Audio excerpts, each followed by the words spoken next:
लेहबर आवे तै मोर गाँव माँ, चोरी कर धन तैरी है पाँव माँ। सब जन कई थे बिंदा है गाँव माँ, गाँव के गोरे हबी पर के छाँव माँ। तै मोरे संगियो मोर जीवन साथी, जैसे दिया तै मैं तोर बाती। हम दोनों मिलके बन जाबो साथी, मोहन खवाए बिना मोह डरना। लेहबर आवे तै मोर गाँव माँ, चोरी कर धन तैरी है पाँव माँ। सब जन कई थे बिंदा है गाँव माँ, गाँव के गोरे हबी पर के छाँव माँ।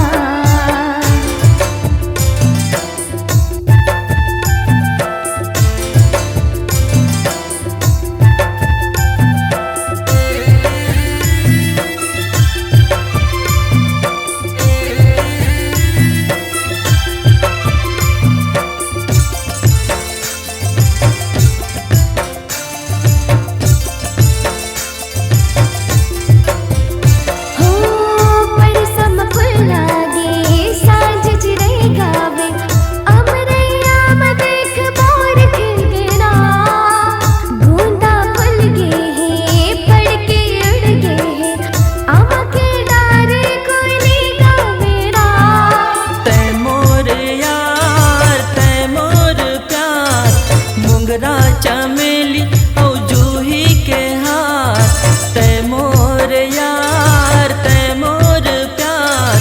मुंगरा चमेली औ जूही के हार, मैं के बानी माँ बांध डारना। लेहबर आवे तै मोर गाँव माँ, चोरी कर धन तैरी है पाँव माँ। सब जन कई थे बिंदा है गाँव माँ, गाँव के गोरे हबी पर के छाँव माँ।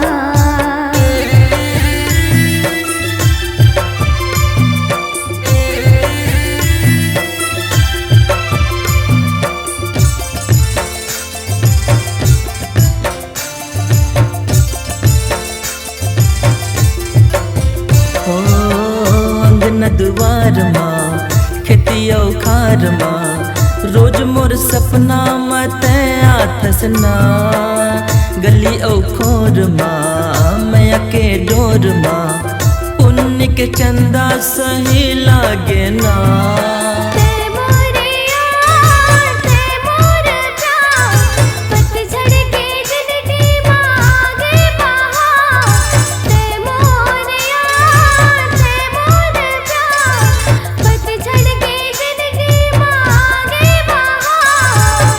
पीड़ित के बंधना माँ बांध डारना।